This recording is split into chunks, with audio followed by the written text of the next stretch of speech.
Assalamualaikum warahmatullahi wabarakatuh.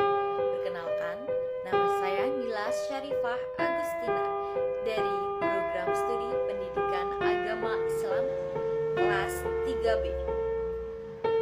Kali ini kita akan membahas tentang ikhlas dan sabar dalam tasawuf. Kalian pasti sering dengarkan, apakah itu ikhlas, apakah itu sabar. Pasti kalian sering dengar kata-kata itu.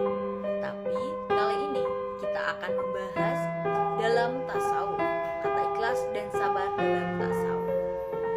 Nah, ikhlas sendiri mempunyai arti kemurnian yang tidak bisa dicampuri oleh hal-hal yang akan ada tujuannya. Ikhlas merupakan ilmu tertinggi yang harus dimiliki oleh setiap orang. Namun, setiap orang tidak dapat memiliki sifat ikhlas maksudnya. Karena sifat ikhlas ini tergolong sifat yang sangat berat dan sangat banyak cobaannya. Sebelum itu ada pengertian dari Imam Al-Ghazali. Apakah kalian tahu Imam Al-Ghazali? Pasti sering dengar siapakah itu Imam Al-Ghazali.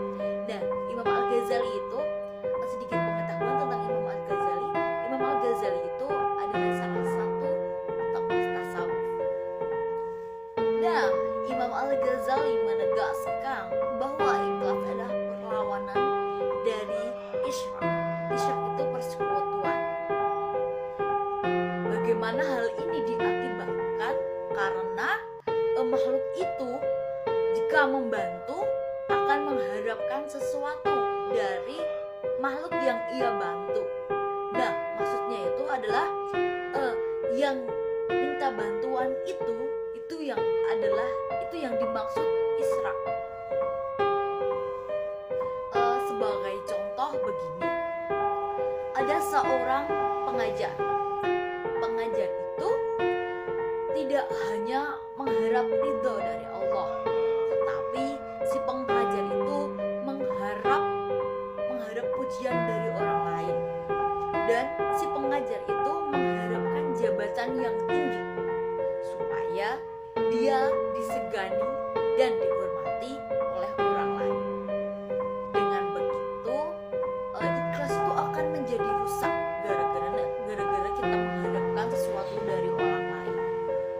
Sebagai contoh lagi, datang dari Nabi Muhammad SAW, sebagaimana yang dijelaskan dalam surah Al-Furqan ayat 57, yang mengemukakan tentang motivasinya dalam berdakwah, yang artinya begini: katakanlah, aku tidak meminta upah sedikit pun kepada kamu dan menyampaikan risalah itu, melainkan mengharapkan kepatuhan orang-orang yang mau mengambil jalan kepada Tuhannya.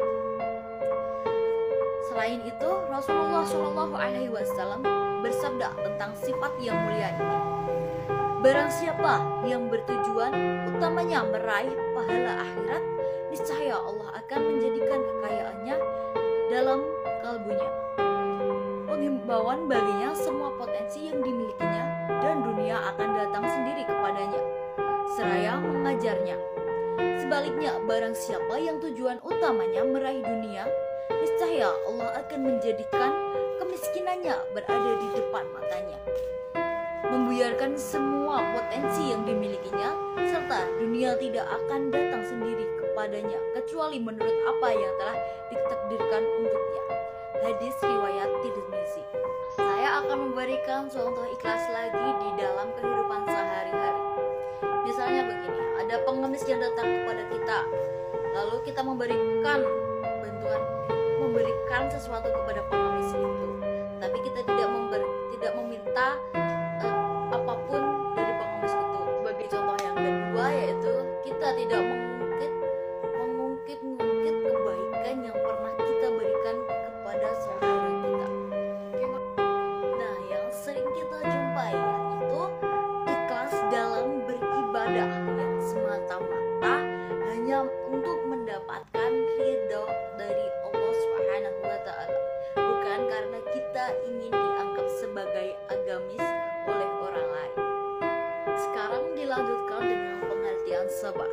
Sabar sendiri maknanya sangat luas dan tidak hanya menahan diri dari hal-hal yang tidak sesuai aturan Allah Subhanahu wa taala, namun juga menahan dari nafsu, menahan diri dari kegelapan maupun tatkala kita dihadapkan di keadaan yang sangat sulit. Untuk sabar ada dua hal yang dimiliki, yaitu yang pertama ada kelapangan hati dan yang kedua adalah ketabahan, termasuk satu kesatuan yang ada di dalam sabar.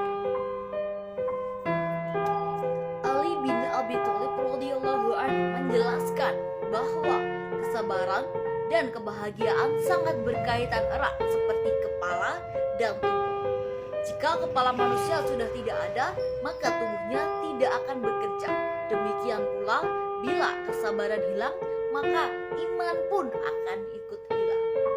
Nah, sebegitu pentingnya sabar untuk kita tanamkan sejak dini di dalam tubuh kita supaya keimanan kita tetap ada di dalam tubuh kita.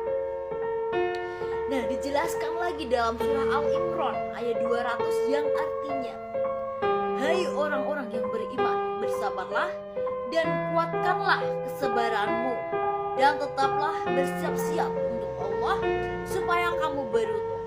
Quran surah Al-Imran ayat 200.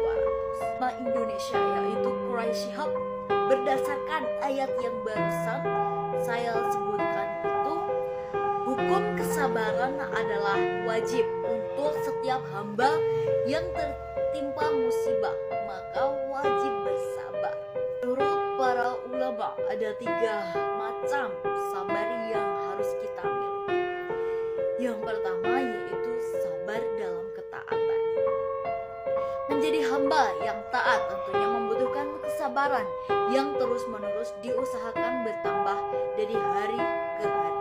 Karena sabar sangat dibutuhkan dalam beribadah kepada Allah, dalam menjalankan kewajibannya, sedekah, dan dalam membina hubungan baik dengan sesama manusia.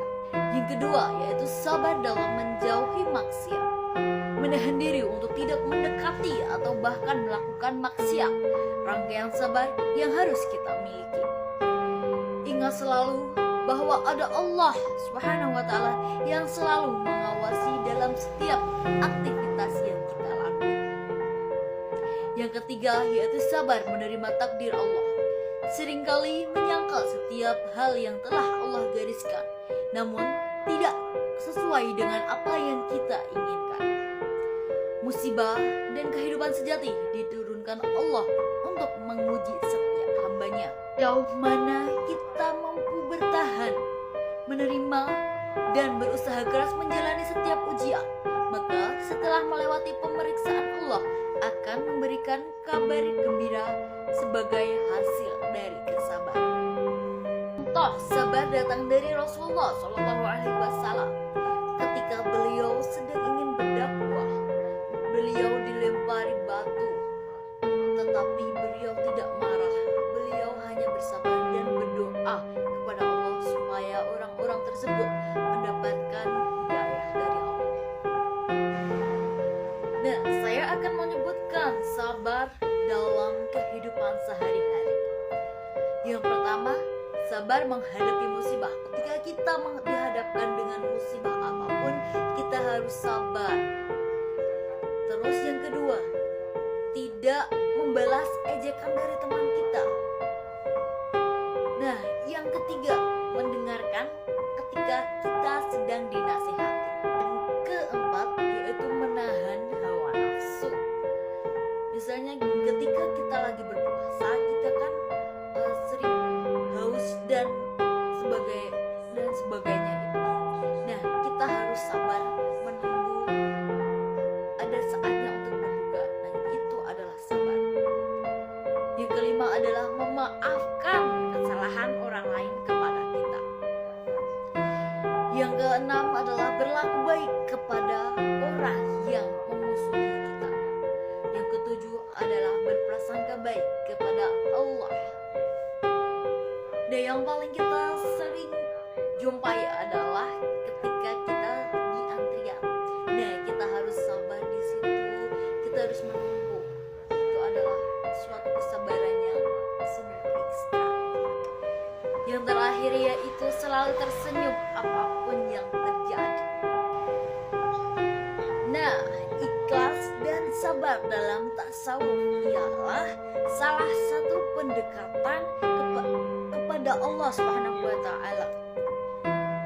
Sebagaimana yang tadi telah dijelaskan, apakah itu ikhlas, apakah itu sabar, dan contoh-contoh yang sudah disebutkan tadi bisa kita tiru dalam kehidupan sehari-hari kita supaya kita bisa dapat